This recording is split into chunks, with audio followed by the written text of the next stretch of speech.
Nous voilà déjà en février. J'ai décidé de faire une petite introspection mensuelle pour faire un peu le bilan sur janvier et à la fois préparer février, démarrer sur de bonnes bases. Je vous emmène avec moi, par contre on va commencer par se faire un petit café.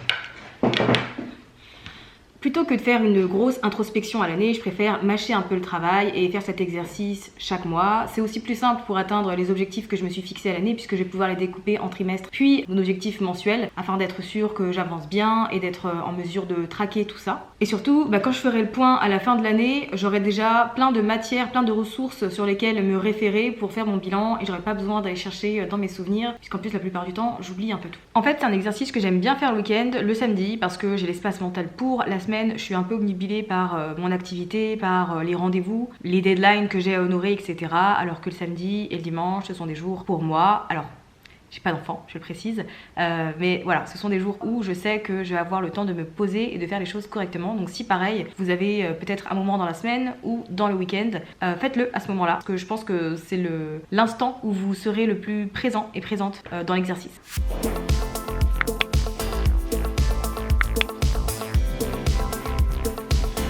En fait, j'ai un process avec des questions qui sont hébergées sur un template Notion qui est dupliqué pour chaque mois. Vous pouvez tout à fait l'obtenir gratuitement, c'est dans le lien dans la description de cette vidéo. Alors ce que je vais commencer par faire, c'est que je vais récolter un peu toutes les informations que j'ai sur le mois et je vais notamment prendre mon journal. Je fais un peu de journaling mais pas comme la plupart des gens dans le sens où j'écris pas tous les jours, j'en ressens pas l'envie ou le besoin. J'écris pas non plus des pages et des pages. Moi le journal c'est quand j'ai envie et je fonctionne avec une liste à puces, donc je mets juste ce qui pour moi est essentiel, à savoir comment je me sens, ce que j'ai fait, ce qui a fonctionné, ce avec quoi je galère un peu et c'est tout. En général j'ai 2 à 3 points pour les fois où je fais du journaling et ça me convient bien et là du coup je vais repasser là-dessus pour voir s'il y a des choses importantes que j'ai envie de noter. Ce que je vais faire aussi, c'est que je vais checker mon iPhone puisque très souvent je me mets des petites choses dans les notes, aussi dans le dictaphone, j'aime bien enregistrer des petites notes vocales par-ci par-là. Après tout, je suis quand même une meuf de l'audio, donc je vais regarder un peu tout ce qu'il y a d'intéressant, s'il y a des choses à collecter et puis je les mettrai dans mon document. On passe maintenant aux questions du template et la première c'est qu'est-ce qui s'est bien passé ce mois-ci. Alors pour moi la création de contenu a été très cool puisque j'ai diffusé des épisodes de podcast avec régularité. J'ai mis en ligne ma première vidéo YouTube. J'ai également commencé à publier sur LinkedIn donc je suis assez fière de ça. Je suis allée à Nice au début du mois voir mon amie Aline. C'est la première fois que j'allais dans son appartement donc j'ai passé un super séjour et je suis trop reconnaissante d'avoir une amie comme elle. Donc ça c'est un peu ce que j'ai mis dedans. Je vous laisse faire l'exercice de votre côté. Deuxième question c'est qu'est-ce qui ne s'est pas bien passé. Alors je dirais que ce mois-ci j'ai eu beaucoup de dépenses par rapport à un projet que je lance dans les mois qui viennent et dont je vous ferai toute une vidéo coulisses, mais voilà, il y a eu, je pense que j'aurais pu mieux gérer l'argent de la société, donc beaucoup de dépenses d'un coup. J'ai aussi fait pas mal de micromanagement, ça c'est un peu malgré moi, j'ai beau déléguer des choses, en fait je repasse quand même derrière pour vérifier certains trucs, etc. donc si je peux un peu lever le pied là-dessus, ce serait bien. Quel challenge as-tu surmonté? Je pense que tout la gestion du temps, puisque vu que je me suis libérée du temps avec toute la création de contenu qui était déjà vraiment programmée et où j'avais de l'espace du coup, j'ai commencé à traquer mon temps avec l'application Clockify pour avoir une idée de où je dépense véritablement mon énergie. Si je travaille vraiment tout le temps que je passe derrière l'ordinateur, spoiler alerte, je ne pense pas, mais le challenge c'est vraiment ça, c'est surtout l'aspect gestion du temps. Dans quoi ai-je dépensé la majorité de mon énergie et est-ce que c'est ce que je voulais? Disons que j'ai dépensé le principal de mon énergie ce mois-ci dans le lancement de ma formation Devenir Podcast Manager, même si voilà c'était quelque chose d'assez soft dans le sens où j'ai fait un lancement mais par liste d'attente, c'était pas un truc public avec un super événement et beaucoup de communication. Vu que c'est un peu la première version et qu'elle a été lancée en bêta, je voulais quelque chose d'assez soft et d'assez tranquille. Est-ce que j'ai aimé mettre mon énergie dedans? Oui, pour le coup, et j'ai hâte de démarrer le programme. Suis-je satisfaite de mon mois de janvier? Je dois dire que oui, je suis assez satisfaite. Une fois n'est pas coutume, c'est un peu assez souvent le chaos de mon côté, mais là tout était tout coulé comme de l'eau. C'est pas du tout l'expression. Tout allait comme de l'eau de source. On va laisser tomber. Je sais pas l'expression, mais dans l'idée, franchement, ça s'est trop bien passé, c'était assez fluide. J'aurais dû utiliser ce mot-là depuis le début. En création de contenu, ça allait. J'avais du temps pour faire des trucs. J'ai même eu plusieurs journées off, donc ça m'a fait du bien. Donc pour le coup, c'est cool. Est-ce qu'il y a des choses pour finir dont je veux me séparer le mois prochain? Non. En tout cas, pas actuellement. Donc voilà pour la partie introspection que vous retrouverez également dans le template Notion. Ensuite, vous verrez qu'il y a un petit écart image. Je trouve que c'est bien quand même d'avoir des souvenirs de cette manière-là. Donc moi, j'ai mis des photos de mon séjour à Nice. J'ai mis une capture d'écran de mon YouTube studio avec du coup le lancement de ma première vidéo. J'ai aussi une capture d'écran d'une de mes sessions de cerveau collectif dans un mastermind parce que j'ai passé un bon moment et je voulais m'en rappeler. J'avais fait un exercice très cool qui consistait à m'envoyer une lettre que je recevrais dans un an. Donc j'avais aussi envie de marquer le coup là-dessus, mais n'hésitez pas à mettre toutes les photos qui représentent un peu finalement tout le mois de janvier. Habituellement on le fait en story et je trouve que c'est un peu dommage puisqu'on a le format 24 heures puis on repasse jamais dessus. Là on va repasser sur ce template à la fin de l'année pour faire un bilan global, donc autant en profiter. Ensuite les amis, eh bien nous allons passer au fait de définir des objectifs et on va en fixer 3 pour le personnel et 3 pour le professionnel, tout en sachant que quand même l'idée c'est que ces petits objectifs du mois soient en lien avec votre objectif à l'année. Alors pour ma part, pour les 3 objectifs perso, le premier c'est d'aller ouvrir un compte dans une banque pour mettre un peu d'argent de côté. Je vais aller le faire dans une banque physique, je suis pas trop banque digitale, je sais pas pourquoi, ça m'inspire vraiment pas confiance. Peut-être que vous en avez une et que vous trouvez ça très cool, mais honnêtement je préfère aller dans une agence et discuter avec un vrai banquier genre en face de moi. Pour moi c'est beaucoup plus rassurant. Donc je vais partir dans un premier temps sur cet objectif là que je procrastine depuis des mois et des mois. Ensuite eh bien j'ai envie de lire un livre ce mois-ci. Je dois avouer que je lis pas beaucoup. L'année dernière j'ai lu un livre sur toute l'année 2022, c'était le livre d'Emrata pour information, mais pour ma défense j'en ai écrit un de livre et ça m'a pris beaucoup de cellules cérébrales, j'avais besoin de faire un break.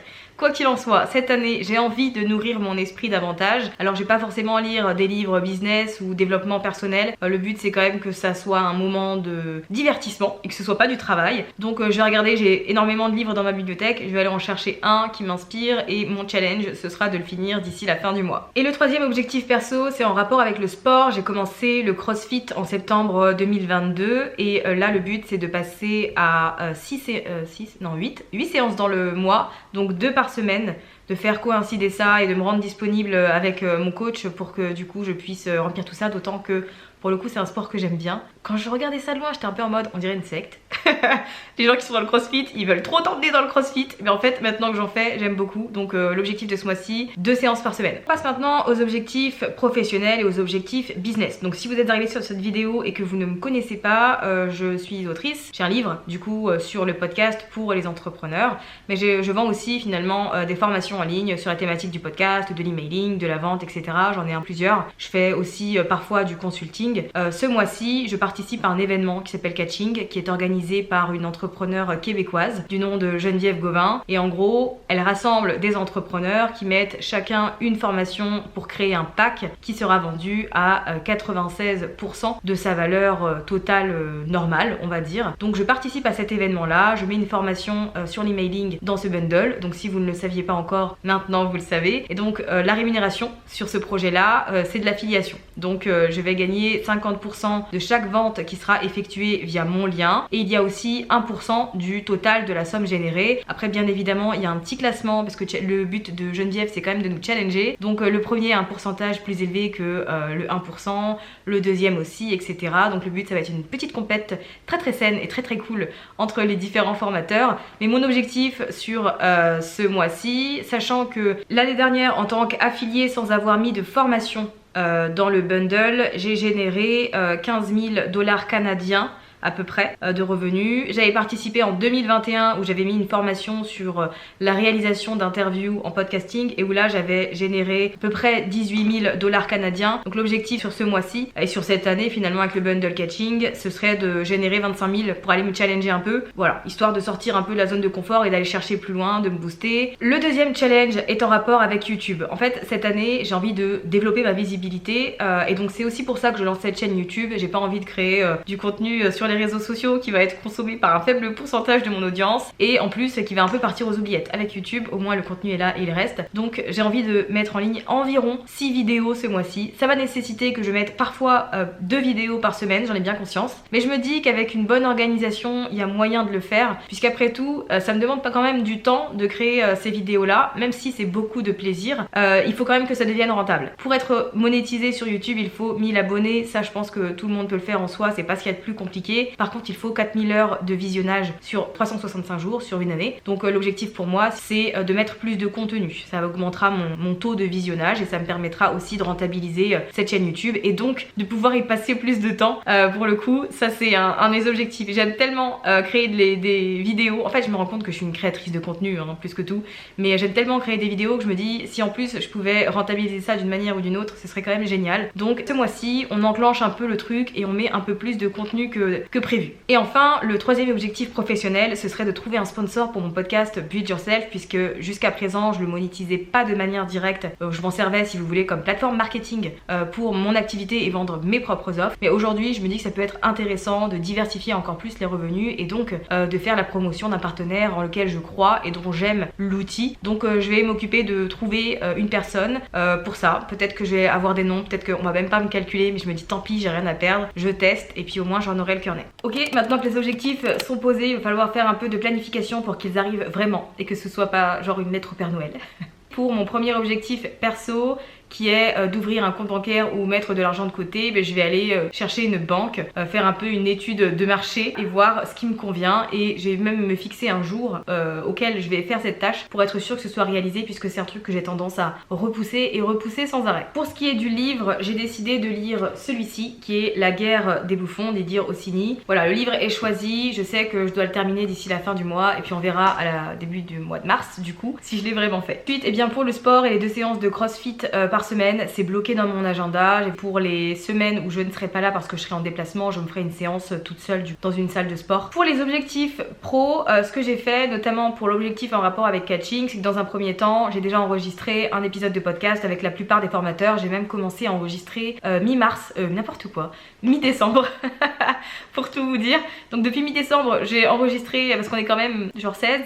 J'ai pas eu tout le monde, mais je crois qu'il me manque 1 ou 2 personnes, je sais plus exactement, je crois 1, mais dans l'idée il y aura un épisode de podcast mis en ligne du lundi 6 février au mercredi 22, puisque le but pour moi c'était aussi et surtout je pense de présenter un peu les formateurs à mes auditeurs et mes auditrices, les mettre en avant, qu'ils puissent parler de leur parcours et surtout de leur offre, de leur formation et en quoi elle est très très cool. Donc ça c'est la communication principale. Après il y a bien évidemment des petites choses collaboratives que je vais faire avec d'autres formateurs.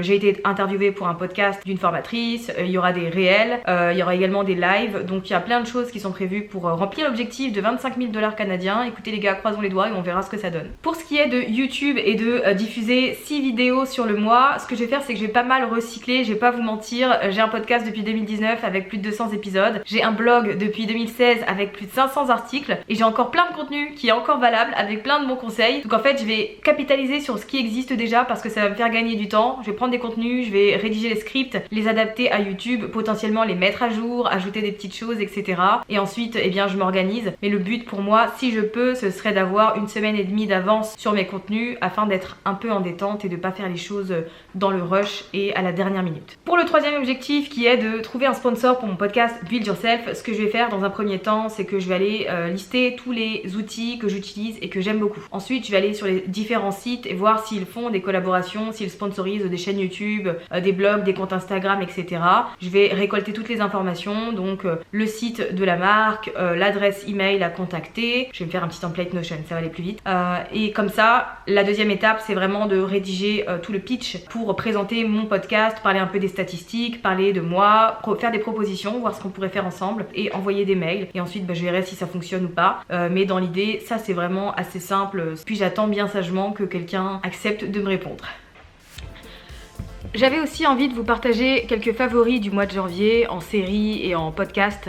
D'abord en série télé, je dois vous faire une confession. J'aime beaucoup la télé-réalité américaine, notamment sur des agents immobiliers. Donc la série que j'ai adorée au mois de janvier, c'est The Agency, qui est vraiment très très sympa. Sinon j'ai bien aimé My Unorthodox Life. Sinon 2 podcasts que j'adore écouter, La Chamade de Samia Basile, où en fait elle va raconter l'histoire d'amour d'une personne anonyme à son invité et tous les deux réagissent à ça. C'est assez cool, c'est en détente, j'ai l'impression d'écouter des potes, donc c'est très sympa. Et le deuxième podcast que j'aime bien, c'est Plus 33 Ticia, qui est une youtubeuse que de base j'aime beaucoup et dont j'aime le contenu. Voilà, c'est assez brut, c'est assez sympathique, c'est vrai, j'aime beaucoup, franchement c'est top. De votre côté aussi, s'il y a des choses que vous avez particulièrement appréciées au mois de janvier, des séries, des films, des podcasts, des livres, n'hésitez pas à les mettre dans les commentaires parce que pour les coups ça m'intéresse et j'adorerais découvrir de nouvelles choses à consommer.